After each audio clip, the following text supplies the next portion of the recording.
All right, so I was at a networking event with a bunch of college students that are about to graduate, and one of the main questions that I kept getting was, how is the work-life balance if I start off as, if I'm working as an entry-level financial analyst, how is the work-life balance, or as a consultant? Because that's really important to me. I want to have a good work-life balance, right? Which is understandable, but I'm here to tell you that you do not need a work-life balance when you're a young professional, right? And I'm going to explain why in a little bit here, but this is only going to apply to people that are competitive, people that are trying to climb the corporate ladder as fast as they can, right?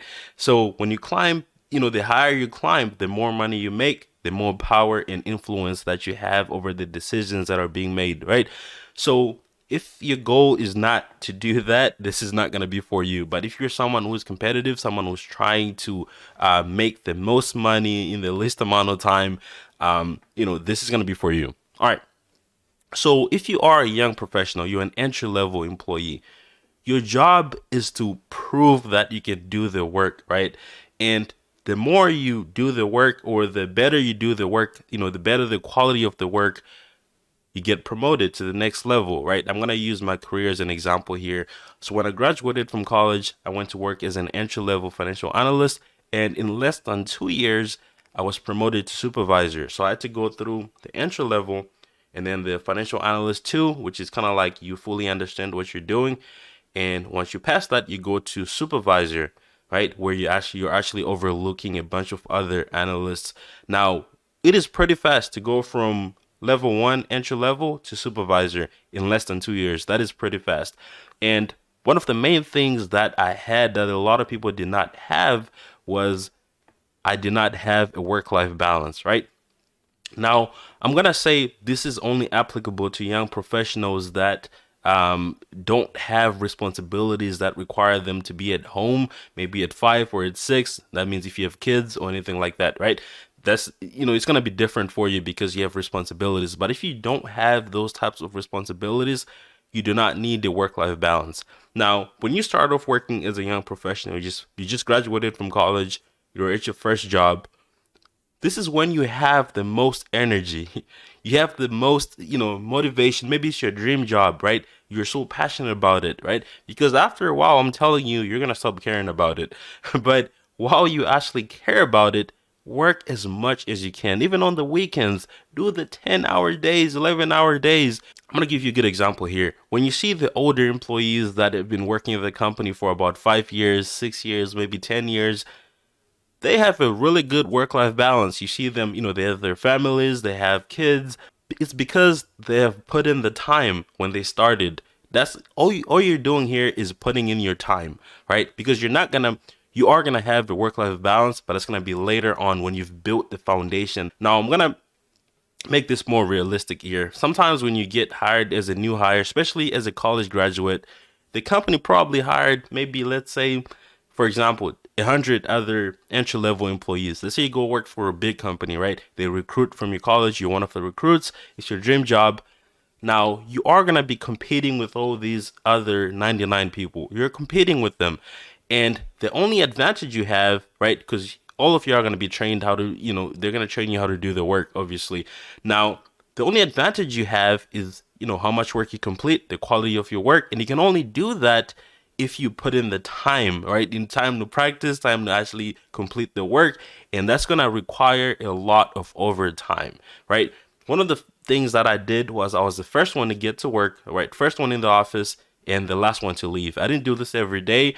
You obviously don't do it every day. No, that's not good for you. That is what I was doing. My first year as an entry level financial analyst, I was working 9, 10, 11 hours, just getting work done and learning. And, sometimes maybe you need help from other people, right? And they'll tell you, oh, well, I'm free after work if you want to stay a little bit longer. And you do that because you're learning, right? So I was able to learn faster than a lot of the entry level analysts because, I was dedicating my time to learning. So in a couple months, it wasn't even an entire year, I was at a financial analyst level two, right? Where I'm able to actually do the work on my own. And as a level two analyst, I was able to do a lot of work. I was still putting in a lot of time, right? And then after a few months, I was promoted to supervisor. So it usually takes people 2 to 3 years to become a supervisor. And this is because, when you're starting off as a financial analyst, you might be just doing 8 hours. So it takes longer for you to learn the processes, right? Now, let's say you get promoted to the second level financial analyst. Maybe you're still doing your 8 hours a day. So you only do the work that you can fit in those 8 hours, right? Which is not all of it. If you work in finance, you know what I'm talking about. It's not all of it. Now, so it takes longer for people that promote you to kind of like see the work that you're completing, the value that you're bringing, right? But if you're someone who is going above and beyond, you don't even have to ask for a promotion. It's just going to happen, okay? Now, when I got to the supervisor position, I was getting a little tired, right? Now I have a bunch of analysts that work below me, bunch of analysts that I have to train, right? So now I'm not working as hard as I used to because there's analysts doing the work. So now I start to have a good work-life balance, right? And if you look at this example, you can see that I earned the ability to have a good work-life balance. I was in a position where other people did the work. Sometimes I was able to do less than 8 hours. Sometimes I was doing more than 8 hours. It is where you've built a reputation and trust, that you built a foundation by working really hard for the first 2 years or however long it takes you to get to a supervisor or manager position, right?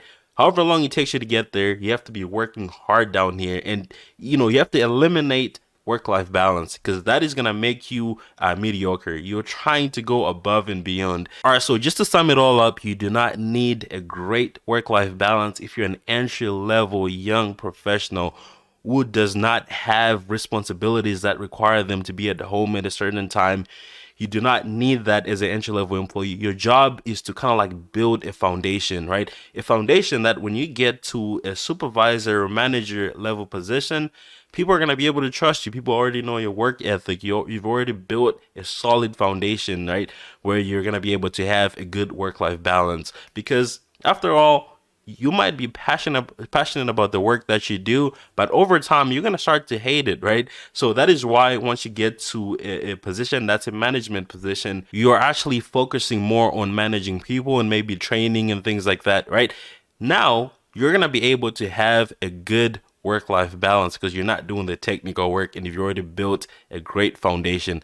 So that is pretty much it. If you guys want to learn more things, if you have any questions, make sure to go ahead and subscribe to my Patreon. The link is in the description below. That is where I'm going to be posting exclusive content. I'm going to be posting a bunch of things on there. Go ahead and check that out. But thank you so much for watching. Make sure to go and hit the subscribe button below if you haven't already. And I'll see you guys on the next one. Peace.